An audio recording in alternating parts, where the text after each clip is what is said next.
Have you ever felt? Are you listening? Damn.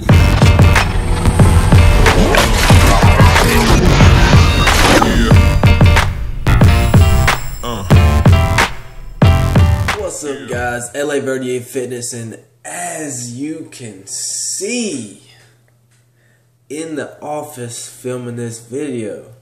But anyways, this is a new segment called Often Asked Questions with LaVerdier Fitness, Episode 1, Segment 1.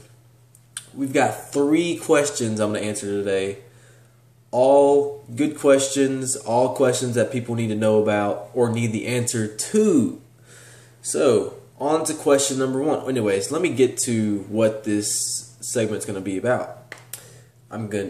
People can send in questions, or I'm going to look up questions on the internet that people I think would want to know or need to know. And I'm going to answer them, and I'm going to give demonstration videos on the exercises at hand. But anyways, question number 1. Which is better, isolation exercises or compound exercises?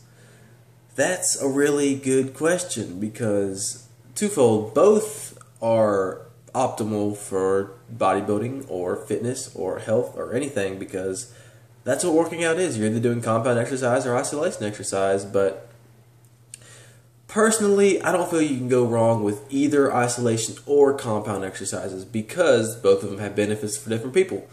Bodybuilders use both. Powerlifters mainly focus on compound exercises, but their accessory work does involve isolation exercises when they do the pec deck or incline flies or press downs or something of that nature. But yeah, isolation exercise is pretty much your one-arm movements, your seated movements, your pec deck machine movements. Compound exercises are basically like this: your bench press, your deadlifts, your squats, your lunges. And basically, I want to get this out of the way right now. I do not deadlift at all. Oh my god. No, I hate deadlifts. I've only done it about twice, and I hated them every time I've done them. But what I do for lower back is I do isolation exercises. So I do hyperextensions, weighted. I do rack pulls, but I would consider that a compound movement. And I also do trap bar deadlifts, which is basically a deadlift with a trap bar. That's a compound exercise also. But yeah, don't do deadlifts. And mainly isolation exercises I mostly use isolation stuff for my training. So I do a ton of one-arm presses. I do a ton of one-arm lateral raises, a ton of one-arm front raises. I do one-leg leg press. I do one-leg lunges. All that stuff is good for isolation of certain body parts. So for one arm, you're working each delt independently, so you're not having imbalances in your physique. So that's question number 1. Do I prefer isolation over compound? And the answer is I prefer both, but there's certain...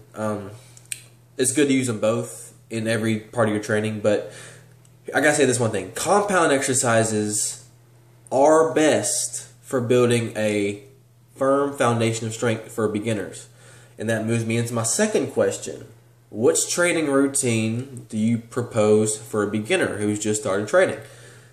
And for that, I would propose... Well, there's a lot of things you could do, but I would mainly... If you're a beginner and you have not worked out at all or very minimal experience, I would mainly focus on compound movements. For example, basic rep range, 3 sets of 8 to 12 reps. And I would mainly focus on your bench. Oh, also compound your overhead presses with barbell or dumbbell. That's also another big compound movement. But yeah, you're stick with your bench press, your deadlift, and your squat, and your presses. And then after you build a foundation of strength, then you can start implementing some isolation exercises. But you do want to, like for an example, for isolation exercises for advanced lifters, they'll do something called the pre-fatigue technique, where you do, for chest, for example, you do maybe pec deck or cable flies at the beginning of your workout, so you're pre-fatiguing your chest, and then you move on to a compound exercise, so you do the pec deck, and then you'll move on to your incline bench or your incline dumbbell bench or your flat bench. So you're pre-fatiguing the muscles, you're making it work harder. And that's something advanced lifters use, but also intermediate people use that as well, to put more strain on the chest in each exercise that you propose. So another pre-fatigue method is, let's say leg extensions for your quads. After that, you go do back squats or front squats, also for your quads. But back squat does work mainly the whole entire leg region. So yeah, which training routine do I propose for a beginner? There's a lot of things beginners should do, but this one thing I would propose doing is I would start off with body weight circuit training.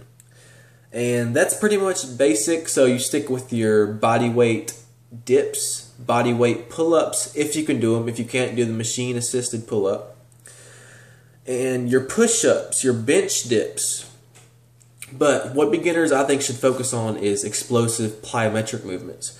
For example, your squat jumps, your jumping lunges, and your burpees, and your explosive push-ups to build explosiveness, which is going to be crucial to when you start actually lifting heavier weight, so you can actually so your body's actually prepared to be explosive for heavier weight. But also beginners, I would propose a full body routine.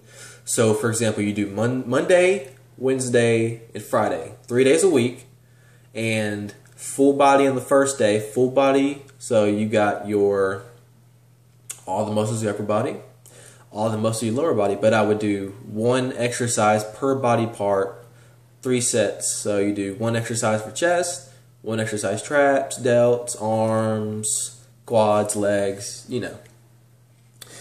So yeah, I would stick with either a bodyweight circuit workout if you're a beginner, or full body routine. And then after your experience for about half a year to a year, I would move up to having a split.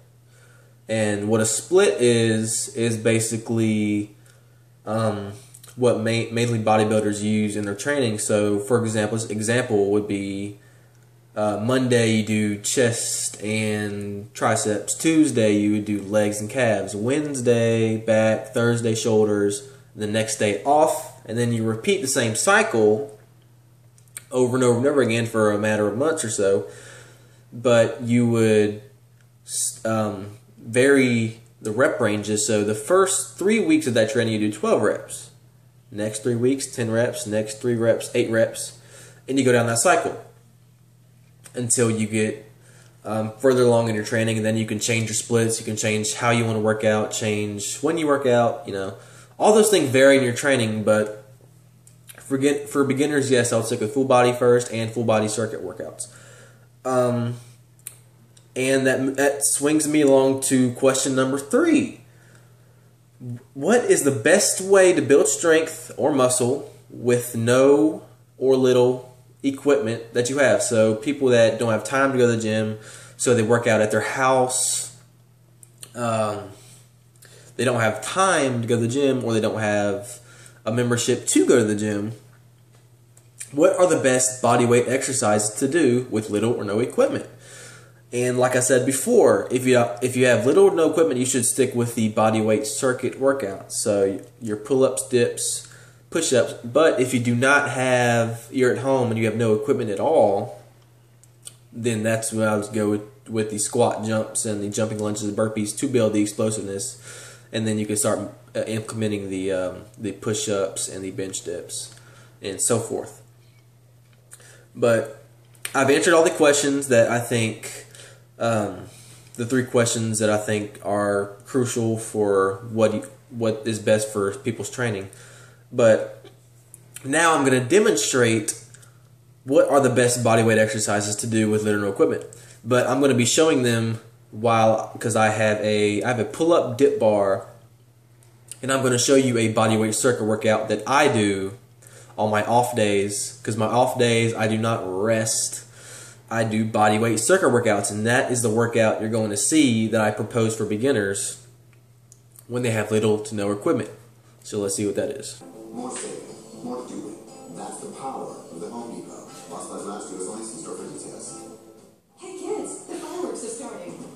Ooh, that looks like a lawn chair. That one looks like a patio set. Membership prize points, which can be redeemed on qualifying purchases. Sale these days. Amount of points awarded based on membership status and other factors. See shopyourway.com/prize points for details. Oh, the Shop Your Way logo.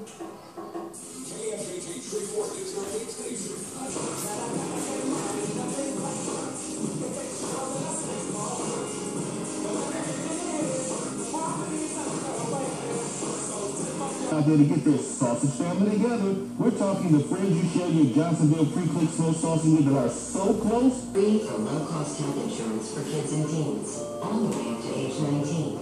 They can get regular checkups, immune prescriptions, and more. Children in a family of 4 earning up to $47,700 a year or more.